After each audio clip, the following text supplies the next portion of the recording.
Muy buenos días. En esta ocasión, mi grupo y yo vamos a presentar tanto un resumen como un análisis de el noveno capítulo de este libro titulado Breve Historia de la Paradoja, la filosofía y los laberintos de la mente, del autor Roy Sorensen.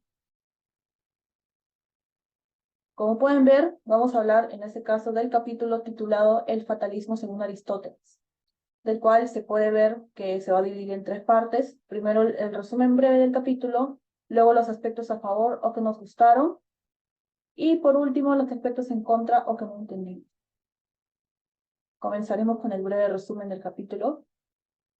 Y bueno, primero el autor hace mención a la inalterabilidad del pasado, argumentando que el tiempo es como el ajedrez, y usando como ejemplo los problemas de ajedrez creados por el escritor irlandés Lord Dunsany, que se menciona al inicio nomás del capítulo. El autor considera de que el tiempo es como el ajedrez, ya que los momentos suceden de acuerdo a reglas, las cuales tienen implicaciones instructivas. Asimismo, Aristóteles consideraba que los juegos retrospectivos son vanos. Además, contrastaba la naturaleza fija del pasado con el carácter abierto del futuro. Nadie posee la capacidad de provocar una batalla naval en el pasado, pero determinadas personas pueden provocarlo en un futuro. Sin embargo, los fatalistas niegan esta simetría entre el pasado y el futuro, ya que ahora mismo es verdadero o falso que mañana habrá una batalla naval. Si es verdadero que mañana habrá una batalla naval, nada se podrá hacer para impedirlo. Lo que sucede, sucederá. Pero si es falso que mañana va a haber una batalla naval, entonces nada se va a poder hacer para provocarla, porque lo que no suceda, no sucederá. También el autor menciona el tema de los viajes en el tiempo, usando como ejemplo el sonido de un trueno de Ray Bradbury. En ese texto, un cazador viaja al pasado y cambia el curso de la historia al pisar una mariposa. Esto puede ejemplificar que existe una preocupación constante con este peligro de cambiar la historia por cosas muy simples. Así que en algunos textos o libros, pues prácticamente los personajes caminan de puntillas por la trama para preservar el curso establecido de los hechos. Pero si la historia fuese así de frágil, prácticamente un viajero en el tiempo menos conservador podría provocar una contradicción. Así que el autor concluye este punto con que los viajeros en el tiempo en sí no pueden alterar el pasado porque ellos son parte del pasado. Así que no sería necesario que intenten caminar de puntillas para poder preservar el curso establecido de los hechos.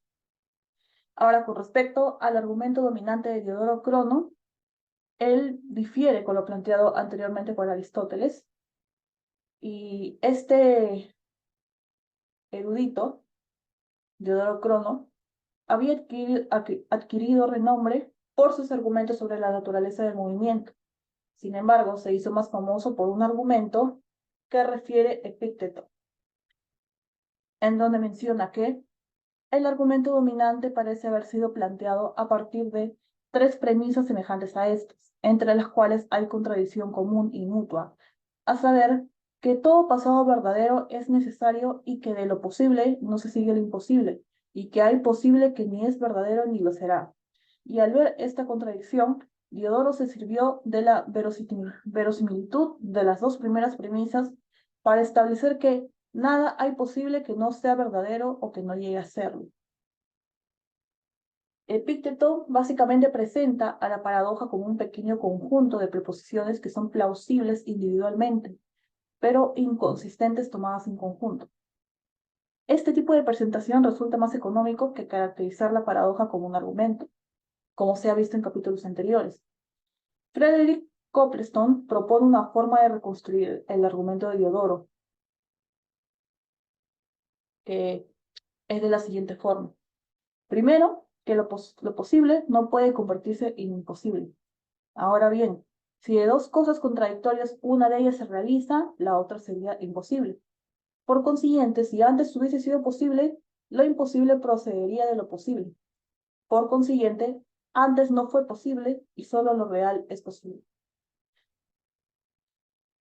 Ahora, la interpretación tradicional de la solución de Aristóteles se basa en que justo ahora no es ni verdadero ni falso que habrá una batalla naval mañana. Aristóteles admite que algunos enunciados sobre el futuro tienen valor de verdad. Asimismo, esta interpretación tradicional explica el por qué Aristóteles no se ocupa de los viajes en el tiempo. Si el futuro aún no existe, es imposible viajar desde el presente hacia el futuro. Así que tampoco sería posible viajar del futuro al pasado. Ahora le doy pase a mi compañero para que pueda explicar los aspectos a favor o que nos gustaron acerca de este 9º capítulo. Muchas gracias.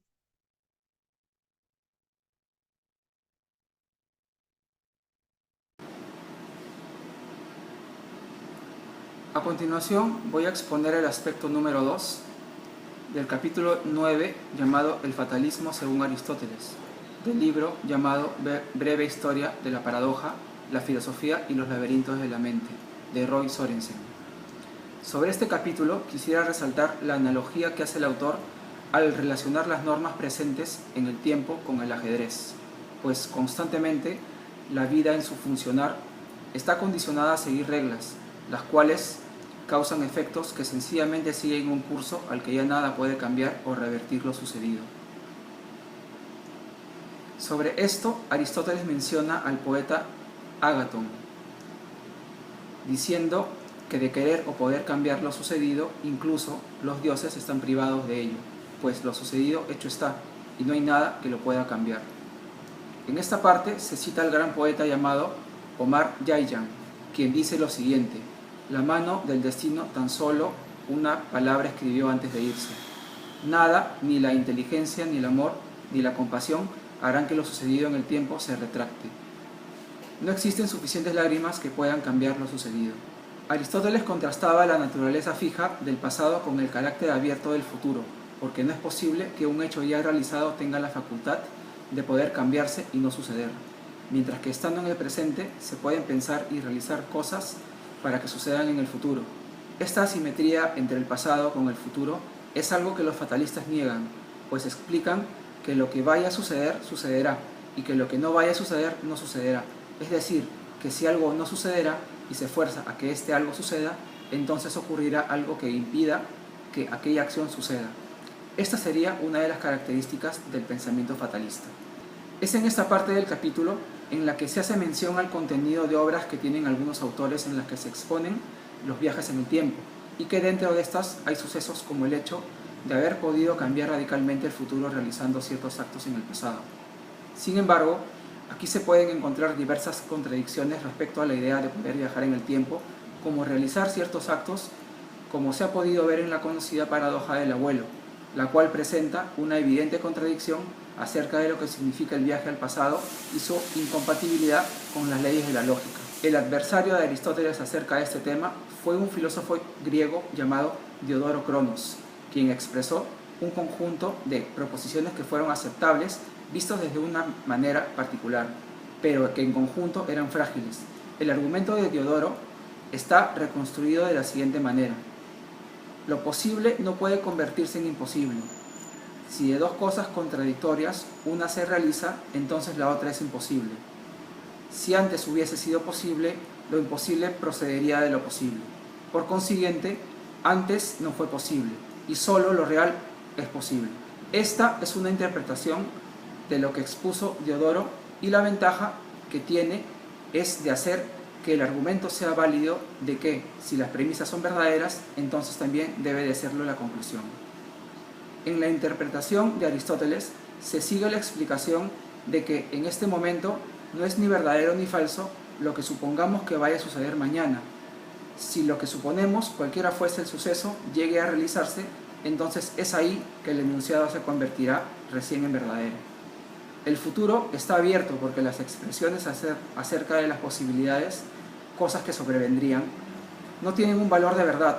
Aristóteles admite que algunos enunciados sobre el futuro sí podrían tener un valor de verdad, como, por ejemplo, el pronóstico de un eclipse solar, ya que los estudios y las leyes de la astronomía dictaminan que así será. La interpretación tradicional nos explica por qué Aristóteles no se ocupa del tema del viaje en el tiempo, ya que desde su percepción el futuro no existe, y si el futuro no existe, sería imposible viajar desde el presente hacia el futuro, y por consiguiente sería imposible viajar desde el futuro hacia el pasado, considerando que el futuro al que se refiere vendría a ser el presente mismo. El tema de los viajes en el tiempo era algo de lo que nadie hasta principios del siglo XIX se ocupaba, pero a partir de este tiempo los físicos comenzaron a tomar interés por este tema, cuestionándose y vislumbrando la posibilidad de que el tiempo podría ser una dimensión.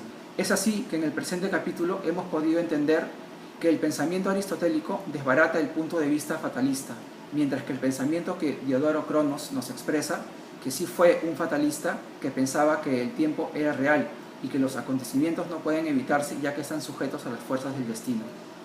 Solo para poder adentrarnos un poco más en el concepto, se cuenta que en la antigua Grecia circulaba una conocida anécdota acerca del fatalismo que dice que cierta vez Zenón de Sitio, no de Lea, castigó a su esclavo por el hecho de haber robado, y el cual éste se defendió filosóficamente alegando: pero estaba escrito que yo tenía que robar, respondiéndole a Zenón lo siguiente: y estaba escrito que yo tenía que castigarte.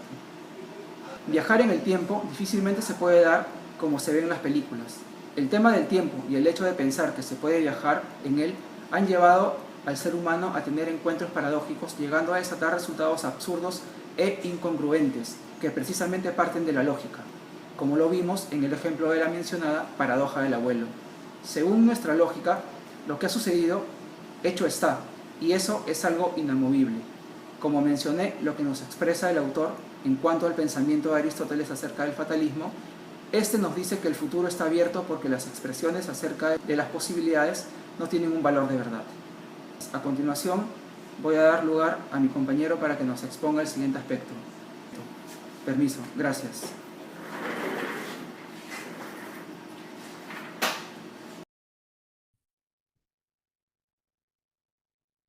Buenas tardes, les saluda su compañero Francisco Córdoba y en este momento les voy a dar a conocer los aspectos en contra o que no entendimos de esta parte del capítulo 12 de la obra. Bien, como primer aspecto en contra debemos mencionar que Aristóteles habla de una condición esencial, ¿no? Como parte de su argumento sobre el fatalismo. Sin embargo, el autor no explica en profundidad el significado de este concepto. Esto hace que sea un poco difícil para el lector comprender cómo se relaciona este fatalismo, debiendo recurrir a otras fuentes para comprender la lectura. Seguidamente, el autor no explica a la profundidad la relación entre la ley natural y el fatalismo, por lo que al momento de desarrollar la lectura no se puede comprender cómo se relacionan estos dos conceptos y cómo se relaciona con el fatalismo propiamente, ¿verdad? Y finalmente, el autor no trata el tema de si el fatalismo es realmente una forma de determinismo. Esta pregunta es importante para comprender el tema, ¿no? Pero el autor no aborda esta cuestión, lo que dificulta entender el tema de una manera más completa. Muchas gracias.